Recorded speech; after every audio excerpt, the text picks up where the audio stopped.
We're going to start with the intro of this dance, which is just one count of 8. We'll go ahead and demonstrate and then break it down.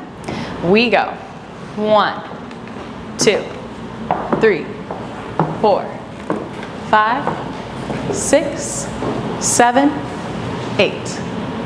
Great.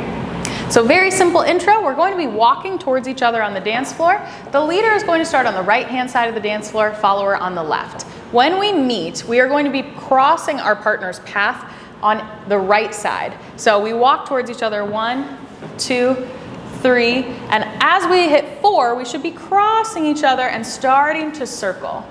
And then once we do 5, 6, then leader, you should be behind your partner and lift that right arm on 7, and then catch the left hand on 8. And you'll notice that Brennan's hand shifted, so he brought my arm up and then it shifted over to my hip. And so then we're in this side-by-side position. We're gonna get ready for our lean on our pattern 1.